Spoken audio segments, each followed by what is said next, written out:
ये क्वेश्चन पूछने के बाद में।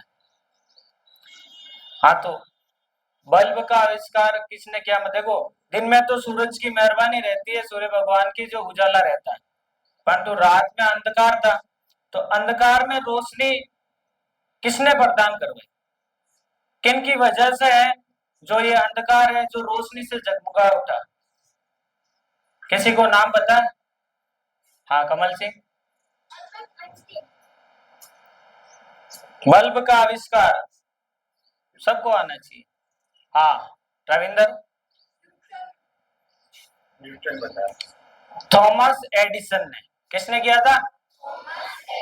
आज उन्हीं की बदौलत है कि हमारे इधर या पूरे वर्ल्ड में ही देखो तो अगर अंधेरे में अगर उजाले का जो प्रतीक है, जिसने उजाले का आविष्कार किया है, तो वो है थॉमस एडिसन। उसी से संबंधित एक छोटी सी कहानी है जो मैं आपको सुना रहा। देखो, एक छोटा सा बालक था, छात्र था छोटा सा, जो जन्म से ही मंद बुद्धि का था और कान से थोड़ा सा बहरा था। तो माता पिता थोड़े चिंतित थे। देखो, कोई भी माता पिता है वो ये नहीं चाहता कि भाई हमारा जैसा भी बेटा है वो सर्वोपरि होगा, मतलब कि उसका बुरा नहीं चाहेंगे। वो यही चाहेंगे कि भाई हमारा बच्चा चाहे कैसा भी हो, अच्छा होना चाहिए और पढ़ लिख कर कोई अच्छा काम करना चाहिए। परंतु उसका तो जन्म से ही थोड़ी कमी थी, मंद बुद्धि भी था और कान से भी बहरा था, बौद्धिक क्षमता की थोड़ी कमी थी। माँ बाप ने सोचा अगर इसको विद्यालय में प्रवेश कराया जाए तो वह छात्रों के साथ में रहेगा और विद्यालयों में बौद्धिक क्षमता का विकास हो जाएगा। तो उन्होंने उसको विद्यालय में एडमिशन भी करवाया। 2 महीने, 3 महीने, 4 महीने, 5 महीने तक लगातार विद्यालय गया, परंतु उसकी बौद्धिक क्षमता में किसी प्रकार का कोई विकास नहीं हुआ और कान से भी थोड़ा बहरा था, तो टीचर को भी थोड़ी मेहनत ज्यादा करनी पड़ती थी क्योंकि सुनता कम था। टीचर भी परेशान हो गए।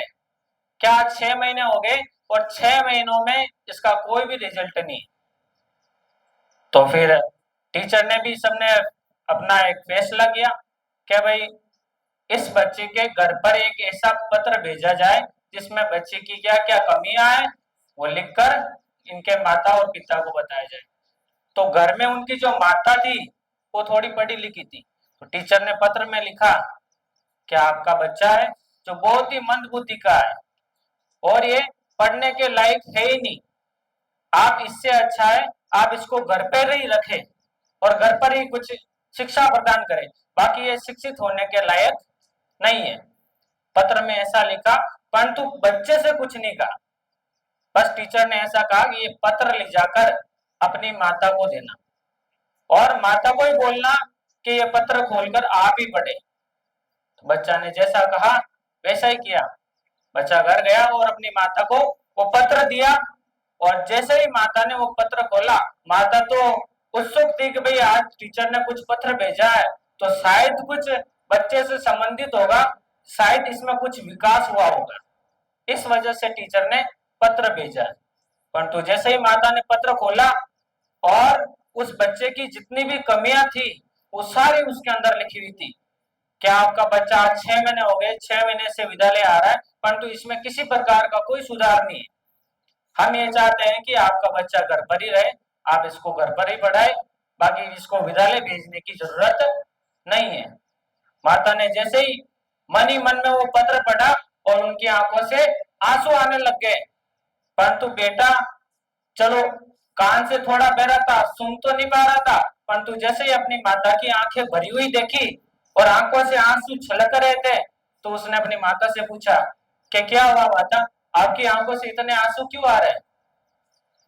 तो माँ का क्या जवाब बच्चे के सामने? अब बच्चे की इतनी कमियां हैं, अब वो अगर बच्चे को बता दे तो बच्चा का और भी आत्मविश्वास टूट जाएगा।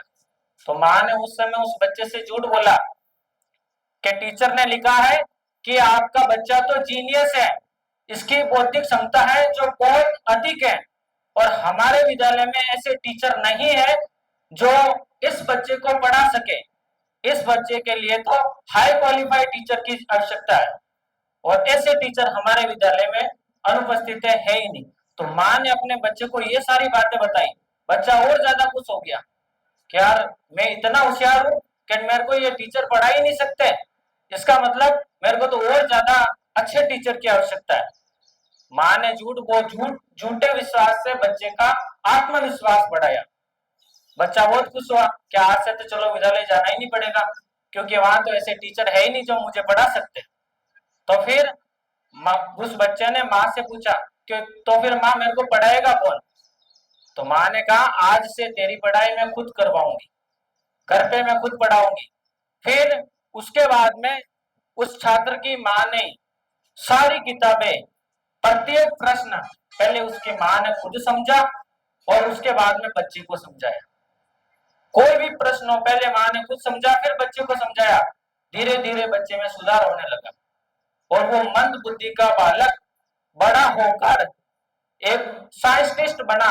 और विद्यालय में उसने अध्ययन नहीं किया, अधिकतर अध्ययन उसने अपने घर पर और सेल्फ अध्ययन किया और बड़ा होकर एक महान आविष्कारक बना, महान वैज्ञानिक बना, जिसका नाम था थॉमस एडिसन। और उसने 1000 से भी ज्यादा आविष्कार किए।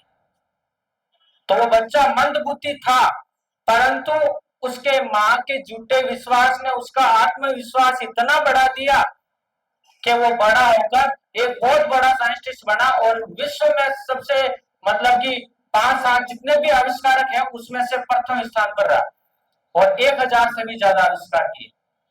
तो बच्चों देखो, मंद बुद्धि के कोई नहीं है। भगवान ने सभी को दिमाग दिया, वो एक ही दिमाग दिया है। ऐसा नहीं है कि कोई होशियार है उसको 2 दिमाग दे दिए और जो कमजोर है उसके पास एक ही है। सबके पास एक ही माइंड है, एक ही दिमाग है, बस उसको चलाना कैसा है वो हमारे ऊपर निर्भर करता है। अगर लोहा पड़ा रहे तो उस पर जंग लग जाता है और उस लोहे का लगातार निरंतर अपन काम में ले, यूज में ले, तो उस पर जंग नहीं लगता है। उसमें धार दिनों दिन आती रहेगी, परंतु अगर पड़ा रहेगा तो वो सड़ जाएगा। तो इसलिए दिमाग को चलाओ, जितना प्रयास करो उससे भी अधिक प्रयास करने की कोशिश करो। चाहे कैसा भी प्रश्न हो, कैसा भी कोई भी सब्जेक्ट हो, बार बार लिखने का अभ्यास करो, बार बार उसको पढ़ने का अभ्यास करो। अगर याद नहीं हो रहा, समझ में नहीं आ रहा, दिन भर जो भी पढ़ा है शाम को वापस सोने से पहले उसको दोहराओ, सुबह उठकर वापस दोहराओ एक बार कि मैंने कल क्या पढ़ा था। बाकी कमजोर कोई नहीं है।